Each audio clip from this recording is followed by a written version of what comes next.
S'il y a une chose dont on a du mal à se débarrasser, c'est d'une mauvaise réputation. C'est le cas, c'est vrai dans la vie de tous les jours, dans la vie quotidienne, et ça l'est aussi à plus forte raison dans l'histoire, avec des personnages très lointains, car parfois on a de simples ragots qui, colportés au fil des générations, finissent par se présenter comme des faits avérés, et ce malgré les démentis successifs des historiens. Car les rumeurs ont la peau dure, comme on dit, calomnier, il en restera toujours quelque chose.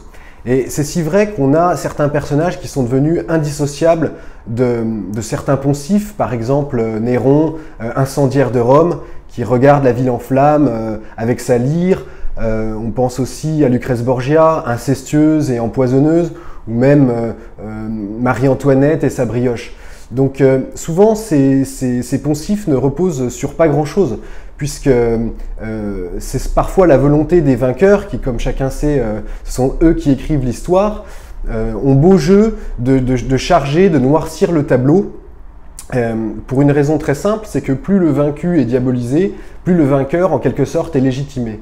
C'est comme ça qu'on voit apparaître ce qu'on peut appeler des damnés de l'histoire ou des boucs émissaires de l'histoire, car ils remplissent vraiment une fonction de bouc émissaire, c'est-à-dire un rôle réconciliateur, stabilisateur dans une société qui permet de laver les affronts, de laver les offenses et de se réconcilier sur son dos. C'est vraiment la fonction initiale de bouc émissaire et on le trouve dans l'histoire. On peut penser par exemple à Catherine de Médicis qui a endossé sur sa seule personne le massacre de la Saint-Barthélemy, ou peut-être Robespierre qui aujourd'hui incarne la terreur dans tous ses excès, qui est devenu une figure tutélaire de la guillotine.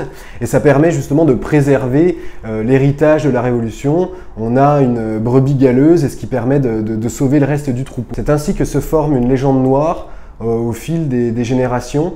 Et ce qui est intéressant, c'est que la vie de ces personnages, qui bien souvent est passionnante et rocambolesque, leur vie après leur mort, si je puis dire, leur postérité, est tout aussi passionnante, parce qu'on a différentes strates de récits qui finissent par se superposer, auxquels les artistes ajoutent leurs pattes. On pense par exemple à Alexandre Dumas, qui est célèbre pour avoir réécrit l'histoire de sa belle plume, et parfois la vision qu'ils nous ont laissée a fini par s'imposer. La postérité des personnages finissent par avoir une vie propre, incontrôlable, et c'est très difficile de revenir en arrière. Malgré des écrits érudits d'historiens qui remettent les pendules à l'heure, mais parfois ça ne vaut pas grand-chose en comparaison avec quelques formules enlevées, avec un style vif et qui marque les esprits et qui reste. On a toute une galerie de personnages très connus, ou en tout cas qu'on croit connaître, mais qu'il est intéressant de redécouvrir une fois débarrassé de tous ces poncifs, de toutes ces images d'Épinal, et on s'aperçoit que replacés dans leur contexte, avec leurs enjeux, les choses ne sont pas aussi simples que ça, et ces personnages ne sont pas forcément les créatures diaboliques qu'on nous a présentées. Et inversement, on a des personnages beaucoup moins connus, moins célèbres, mais qui gagneraient à l'être. Je pense par exemple à Jacques Coeur, ou à Lally Tollendal, qui sont des personnages qui ont eu un rôle décisif dans leur époque, et qui parfois même ont entraîné une chute d'empire ou un retournement de situation. Et ces personnages sont tombés un peu aux oubliettes de l'histoire parce qu'ils ont été les boucs émissaires en leur temps.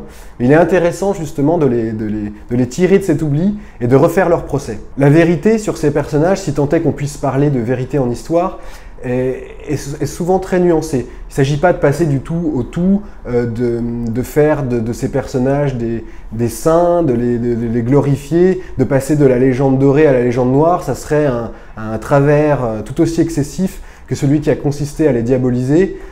Il s'agit d'analyser les choses, de les regarder froidement et de chercher quel a été leur rôle, leurs enjeux à leur époque.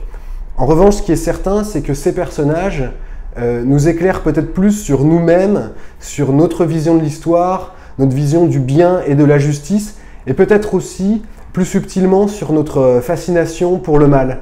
C'est-à-dire que le mal nous attire, nous fascine et finit toujours par s'imposer d'une certaine manière, car la mauvaise réputation appelle la mauvaise réputation. C'est peut-être pour ça qu'on dit calomnier, il en restera toujours quelque chose.